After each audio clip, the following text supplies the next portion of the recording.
Hi friends, in our last session we have completed with our chapter 1. In that we have seen the last topic that was cyber physical electronic production system. In today's session we are going to start with our new chapter, that is evaluation of workforce and human machine interaction. This is Fazan Kagdi and I welcome you all to our lecture series of Industrial Internet of Things. So let's begin.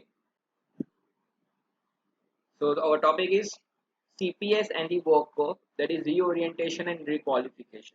So basically in this topic we are going to define the role of a worker in a cyber physical system. That is, when a CPS system is applied in an industry or in a factory, then what role a worker should perform or what skill the worker should have. Whether the same skill would be required or whether we need to requalify the worker or the new skills are required by the worker, that we are going to know. So there was a French theorist whose name was Andrew Gordes, who said that a process worker, that is skilled or unskilled worker which is working in a production line, will not have to do any physical interaction with the product but will mainly focus on controlling and maintaining the production process. So this is the most important thing according to Andrew Gordes. Remember, no physical interaction a worker has to do with a product or a production system, but he just have to see whether a process is performed properly or not, whereas he just have to control the production process and maintain the working. Okay, which means we can say that by applying CPS, the computerization will impose its own standardization such that the kind of work done, irrespective of its location or even industry, that is, either we use this technique in a power plant, either we use this technique in a pasta production industry, either we use this technique of CPS in our car manufacturing plant, either we use it in a 3D printing manufacturing production system, the process is going to remain same. That is, just a worker have to perform a monitoring and a controlling task of the production process, and that also from a distance, by making use of what, by making use of a display screen. Okay, the display screen will already be mounted within a factory wall and he just have to view the screen for controlling and monitoring. That is the only task which the worker would have to do according to our French theorist whose name is Andrew Gordes. Now, what will be the effect on a worker? So, in a second paragraph, you can see that the effect of this transition for a process worker will be hard to underestimate and somehow contradictory. First of all, what he has to do? So, first of all, the monitoring and controlling task has to be performed, right? And for that, it requires a great skill, a context, and a corresponding skill is required, which means worker would have to update its skills. If we take an example, let's say general example of a car manufacturing plant, in that in a recent times worker used to do a task by itself, right, opening the bonnet and arranging all the parts of a car. But at present what is happening, we are using robots to manufacture the car, right? In that case, what would be the task of a worker? So the worker has to monitor and control the production process, that is how a robot is operating. That task would be of a worker task, which means again a high skill is required for operating a robot, for maintaining the robot, right? So this is quite difficult for a worker to accept it. But secondly, these skills, once it is utilized and once it is developed within a worker, we can say that it can be accessed more easily. You can see in a second paragraph, it can be accessed more easily and will be transferable across more or less all the industries and locations, giving the process worker more mobility, which means once a worker has developed this skill, he can transfer from any industry to any industry. Why? Just he has to monitor and control the CPS, that is cyber physical production system. Okay, now you can see in a last paragraph what it mentions, that what are the disadvantages. So we would say that monitoring events will be performed by a worker, he just have to monitor and control, right? Now this will become quite a passive observation, he just have to sit on at a one place, I have to watch a display screen and have to monitor and control the task, right? So what would be the improvement in a worker? So we would say that a worker will create nothing, but this nothingness will drain him, which means his field work skill, which he used to perform before applying a CPS, would deteriorate, right? Would be reduced, will make him a dull person. But according to Gordes, he takes in another way. He doesn't take this drawback in a negative way. What he tells that by doing so, by applying a CPS, we are going to free the worker from a hard physical labor and give him a chance to counterbalance the dull activity with a private life outside the factory, which means a worker can perform some other task outside a factory and the inside task of a factory will be performed by the robots or by a CPS system, automated CPS system, right? So this is what explanation given by Gotts, that is Andrew Gotts, telling about the relationship between a worker and a CPS. Okay, now let's move further and see our next topic. So related to that, there was a concept called light out factories. Now what is that light out factory? So light out factories are basically a fully automated factory which does not require any human interaction, or we would say it does not require any human on site or within a factory, which means that these factories are considered to be able to work with light off, which means even if light is not present within a factory, the factory is going to operate. How? So we would say the robots are going to operate and perform all the tasks even if there is no light within a factory, and they are going to work 24/7. So this is a concept of a light out factory. You can clearly read in a first paragraph that is a goal is to remove humans from a production process. Okay, I have given an example of a Fanuc, that is a Japanese robotics company, has been operating as a light out factory since 2001. Robots are building other robots at a rate of about 50 robots in 24-hour shift, which means in one day 50 robots are produced by this robotic company. Okay, and who is going to produce these robots? So the robots are producing other robots. Remember, robots are producing other robots by which company? By a Japanese robotic company that's called Fan.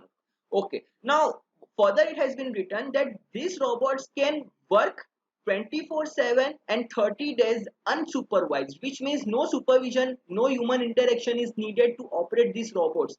And even the vice president of this company has told that we can even run this factory without even providing air condition and heat, which means lights off, without air condition, without cooling system, even though these robots can operate by itself.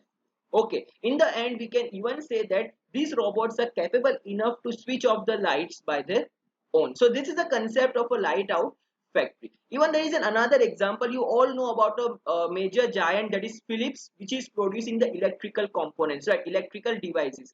So in Netherlands, you can see the paragraph. In Netherlands, Philips uses light out manufacturing to produce electrical razors. Electrical razors means a trimmer which we are using to shave our beard, right?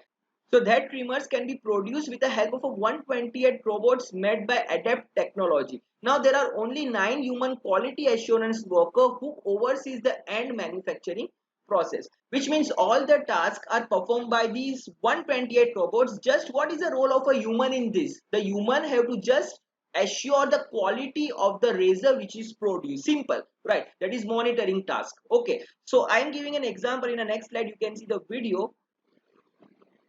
So this is an example of a Audi manufacturing plant which is going to manufacture the car by using a automated system, that is robot. Fanuc robots are used in car manufacturing. The system is totally automated. No human interaction is required in this production. You can observe this video.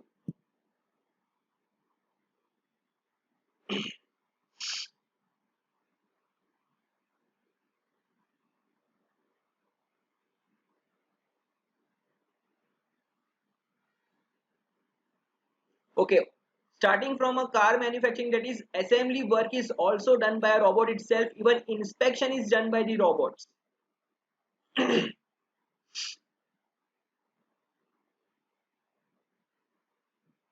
Okay, so this is how you can see a Fanuc robot is utilized for manufacturing of a car. Okay, now seeing a next example, that is an example of a razor manufacturing plant which is utilized by Philips. So you can observe clearly.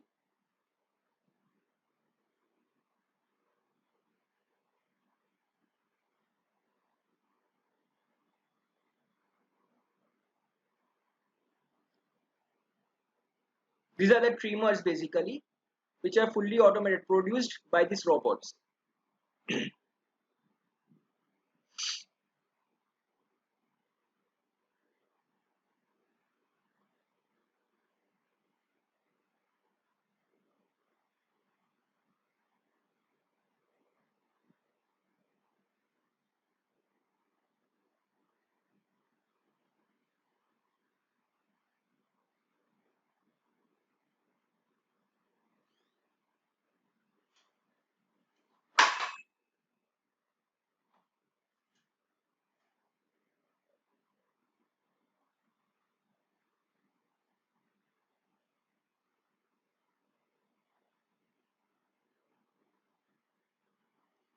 Okay guys, so I hope that you are clear with this example of a light out factory of this Fanuc robots and a razor manufacturing plant.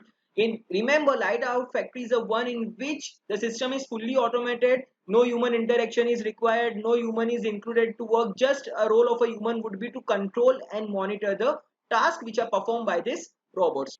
Also, let us see an example of this light out factory in India. So this technique has been adopted by the Tata company for manufacturing its car, that is Nano plant. Okay, so in that it has utilized the Fanuc robots. You can view this video, so you will get an idea how it is operating.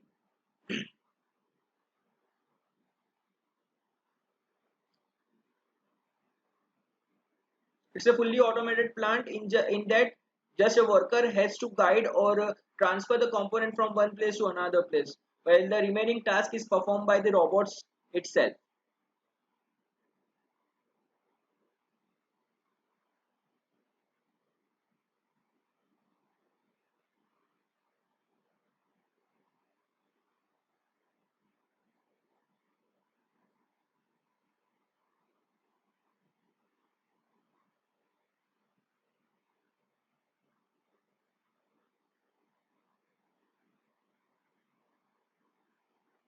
Okay, so you can clearly see that how Tata Nano has been produced and the system is totally automated. The car is produced by robots. Just the task of a worker is to provide a finishing. Okay, and quality assurance is done by the worker. I hope that you are clear with this concept of light out factory. Now let us see further, that is what are the benefits and what skill a worker is required if we are using CPS in our factory.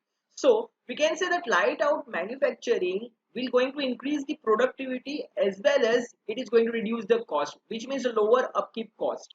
Companies incorporating light out methodology into a floor plan only need to consider robotic workers. Okay, that company is only going to take which type of workers? Robotic workers. Okay, human workers will not be present, which means what are the benefits? So we would say it is going to minimize the space and climate control requirement will be totally fulfilled. Now, what are the skills required? So we would say that human laborers can be dispatched to a separate location for a task such as quality assurance, which means the task of a human would be a quality assurance. Optimizing manufacturing space for a fully autonomous robotic workforce allows for increasing productivity. Now, in the next paragraph, you can clearly see the skills has been mentioned. The required skill of a worker in a CPS intensive process reaches to the conclusion that majority of a new skills required is in the area of a data management. Remember, data management, data privacy, and data security. Okay, so these are the roles of a workers which are required in a CPS based factories. Okay, remember, so this is called a requalification of a worker is required. Okay guys, now the company specific characteristic also describes as the offline side of a CPS production will become more important. Now anything that cannot be fitted into a given data structures but that remains important for the production process. Okay guys, so in today's session we are keeping up till here. In our next session we are going to continue with this topic with a new concept of an open factory in which a CPS system will be applied within a factory. Along with that, what task a worker is going to perform, we are going to see by taking an example in our next session. So till then, stay tuned and thank you all.